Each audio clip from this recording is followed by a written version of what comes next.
وەڵامدانەوەی پرسیارە سەردەمیەکان بەرجی دووەم نووسینی مامۆستا محەممەد فەتحوڵڵا گولەن.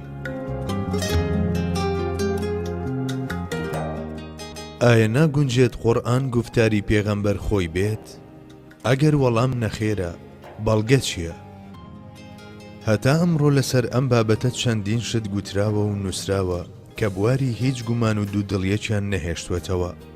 ئێمە بە ئەندازەی گونجانی لەگەڵ کتێبێکی پرسیار و وەڵامدا چەند ناونیشانێکی سەرەکی بە شێوەیەکی پوخت دەخینە ڕوو. بابەتی دانانی قورئانی پیرۆز لەلایەن پێغەمبەری سەردارمان صلی الله علیه وسلم یاخود هەر کەسێکی دیکەوە بابەتێکە زوو لەلایەن هەندێک مرۆڤی سەردەمی نەفامیەوە دەوروژێنرا و ئەمڕۆ کەش لەلایەن هەندێک ڕۆژهەڵاتناسی دوژمنی قورئانەوە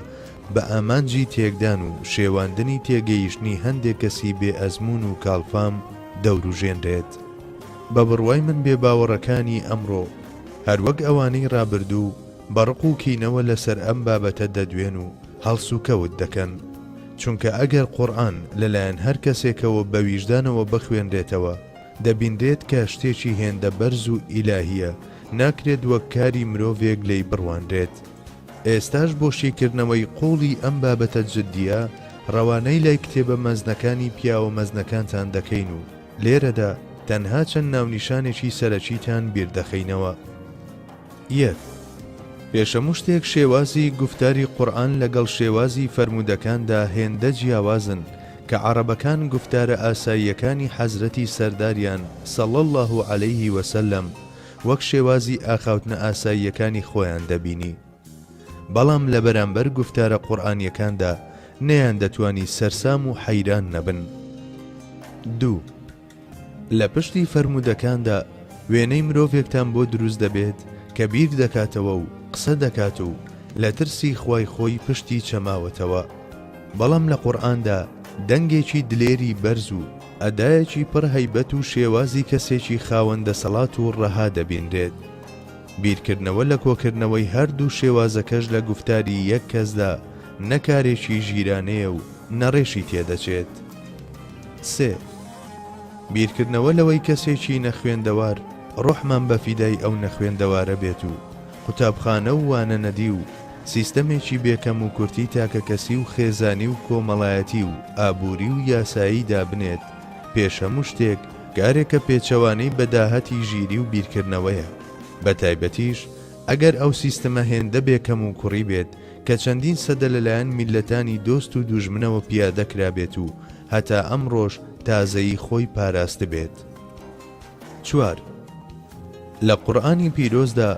بوون و ژیان و ئەو شتانەش کە پەیوەندیان بەمانەوە هەیە وەکو پەرستش و یاسا و سیستەمی ئابووری هێندە لە جێی خۆیاندا و بە هاوسەنجی باسکراون کە پشتگوێخستنی ئەمانە و ئەژمارکردنی لە ڕێزی گوفتاری مرۆڤ قبوڵ نەکردنی مرۆڤبوونی ئەو کەسەیە کە قورئانی بە گرۆی ئادەمیزاد ڕاگەیاندووە، چونکە تەنها یەک دانەش لەو بابەتانەی باسمان کردوون بەو مەرجەی بەردەوامی هەبێت و بەرگەی زەمن بگرێت، بابەتێکی هێندە قورس و گرانە کە زیرەکترین مرۆڤە دەراساکانیش لە ژێرباری دەرناچن. بینینی کتێبێکی لەم جۆرە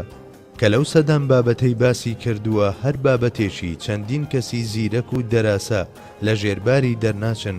وەک کاری مرۆڤێکی نەخوێندەواری قوتابخانە و وانە نەدی و تەنها و تەنها بانگەشەیەکی بێبنەمایە. 5. قورئان لە ڕووی ئەو هەواڵانەشەوە کە لەبارەی ڕابردوو و داهاتووەوە داویەتی کتێبێکی تا بڵێیت ناوازەیە و ناکرێت وەک گوفتاری مرۆڤێک بیری لێ بکرێتەوە. بۆ نمونە شێوازی ژیانی نەتەوە کۆنەکان و سەرنجامی باش ژیان خراپی ژیانیان کە لە سەردەمی ئەم ڕۆماندا بە شێوازی نوێ دەدۆزرێنەوە و ئاشکرا دەکرێن، پێش چەندین سەدە لەلایەن قورئانی پیرۆزەوە وشە بە وشەی تۆمار کراوە و ئەمڕۆ هەمووی وەک خۆی دەردەچێت. بۆ نمونە حەزرەتی ساڵح، حەزرەتی لووت، حەزرەتی موسا و قەومەکانیان و شوێنی ژیانیان کە هەر یەکەیان پێشانگەیەکی تایبەتی پەندوەرگرتنە. هێندەی حەتمیەت و ڕاستی ئەو هەواڵانەی قورئان لەبارەی ڕابردووەوە داویەتی، ئەو هەواڵانەش کە لەبارەی داهاتووەوە داویەتی بە هەمان ئەندازە گرنگن و هەر یەکەیان موعجیزەیەکن. بۆ نمونە چەندین ساڵ پێش فەتحی مەککە قورئانی پیرۆز باز لە فەتحی مەککە و ئەوە دەکات کە مسلمانان دواتر بە ئارامی دەچنە نێو کەعبەوە دەفەرموێت لتدخلن المسجد الحرام إن شاء الله آمنين محلقين رؤوسكم ومقصرين لا تخافون ئێوە بە ئیزنی خوا ئەمین و بێترس دەڕۆنە ناو مەسجد الحرام و هەندێکتان سەرتان دەتاشن و هەندێکیشتان مووی سەرتان کورد دەکەنەوە و لە کەس ناترسن دواتریش هەواڵی ئەوە دەدات کە ئیسلام بەسەر هەموو بەرنامە پوچەکانی دیکەدا سەر دەکەوێت کە دەفەرموێت هو الذي أرسل رسوله بالهدى ودين الحق ليظهره على الدين كله وكفى بالله شهيدا خوا ئەو زاتەیە کە پێغەمبەری خۆی ڕەوانە کردووە هاوڕێ لەگەڵ ڕێنمویی و پەیامی ڕاست و دروستدا بۆ ئەوەی سەری بخات بەسەر هەموو ئاینەکانی تردا خوا خۆیشی بەسە بۆ شایەتیدان لە شوێنێکی دیکەدا قورئان باسی بە زینی ساسانیەکان دەکات لە دوای سەرکەوتنیان بەسەر ڕۆمەکاندا و دواتریش باسی خۆشحاڵی مسلمانان دەکات پاش سەرکەوتنیان لە جەنگی بەدر و دەفەرموێت غلبت الروم في أدنى الأرض وهم من بعد غلبهم سيغلبون في بضع سنين لله الأمر من قبل ومن بعد ويومئذ يفرح المؤمنون ڕۆمەکان شکان لە نزیکترین شوێن لە ناوچەکەی ئێوەوە ئەم ڕۆمیانە باش ئەم شکانەیان زاڵ دەبنەوە بەسەر ئەوانەدا کە شکاندبوویانن کە فارسەکانن ئەم موژدەی قورئان وەک خۆی لە کاتی خۆیدا هاتەدی ئاەتێکی دیکەی وەک ئەمانە دەفەرموێت يا أيها الرسول بلغ ما أنزل إليك من ربك وإن لم تفعل فما بلغت رسالته والله يعصمك من الناس ئەی پێغەمبەر و فرستادا هەرچی فەرمان و پەیامێکت بۆ دابەزیوە لەلایەن پەروەردگارتەوە ڕای بگەیەنە خۆ ئەگەر بەو کارە هەڵناستیت ئەوە مانای وایە پەیامەکەیت نەگەیاندووە دڵنیاش بکە خوا دەتپارێزێت لە شەڕ و خراپەی خەڵکی لەم ئاەتەدا بەڵێنی ئەوە بە پێغەمبەری سەردار سەڵی الله عەلەیه وسەلەم دەدرێت کە سەرباری هەموو دوژمنەکانی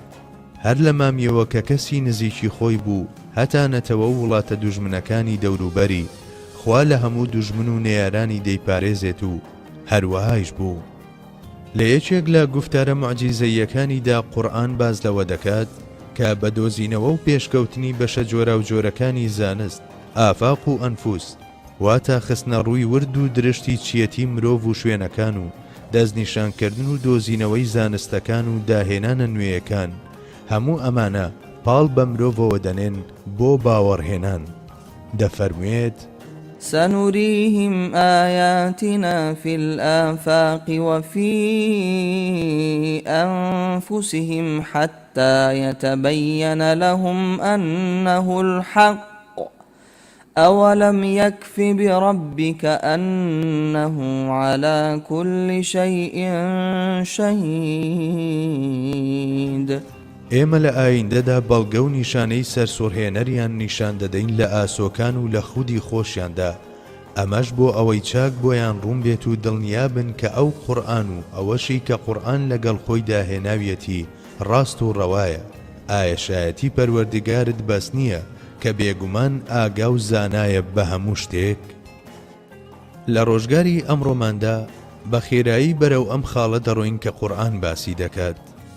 جگە لەمەش قورئان لەو ڕۆژەوەی دابەزێنراوەتە سەر مرۆڤ بە ئاەتی قل لئن اجتمعت الإنس والجن على أن يأتوا بمثل هذا القرآن لا يأتون بمثله ولو كان بعضهم لبعض ظهيرا. پێیان بڵێ سوێن بەخوا ئەگەر ئادەمیزاد و پەریەکان کۆ ببنەوە و هەوڵی بەردەوام بدەن تا قورئانێکی وەکو ئەمە دانێن و بیهێننە مەیدان ناتوانن کاری وا بکەن و ناتوانن لە وێنەی ئەو قورئانە بهێنن ئەگەرچی هەموو لایەکیان ببنە پشتگیر و یارمەتیدەری یەکتر. گرە و لەگەڵ نەیارەکانیدا دەکات کە ناتوانن هاوشێوەی قورئان بهێنن.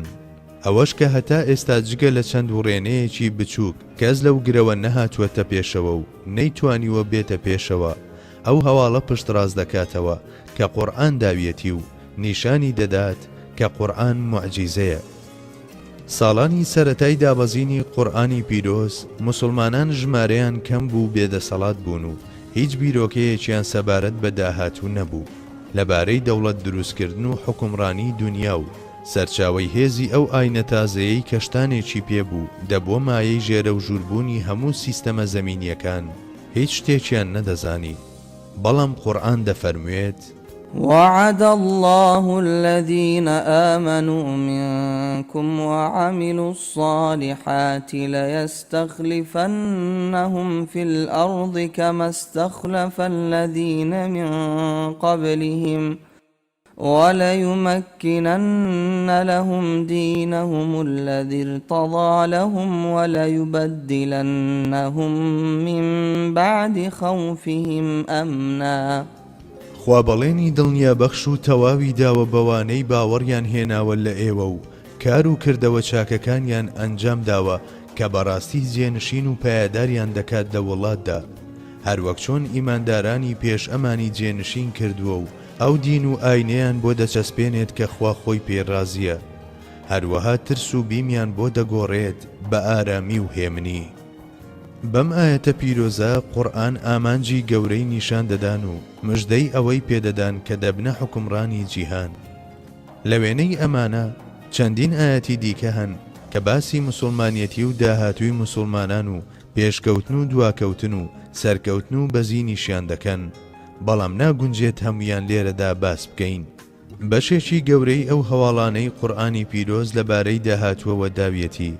ئەو ئاەتانن کە لەبارەی کۆتا سنوورەکانی بەشە جۆرا و جۆرەکانی زانستەوە دەدوێن. ئەو هەواڵە پوختانەی قورئانی پیرۆز سەبارەت بە دۆزینەوە زانستیەکان داویەتی هێندە ناوازە و بەرزن کە ناکرێت پشتگوێ بخرێن و قورئان بەم هەواڵانەوە ناگونجێت پێی بگوترێت گفتاری مرۆیی. هەتا ئێستا چەندین کتێبی بەنرخ سەبارەت بەو بابەتە ناوازانە نووسراون کە قورئانی پیرۆز بە شێوەیەکی ڕوون یاخود بە ئاماژە باسی لێوە کردوون.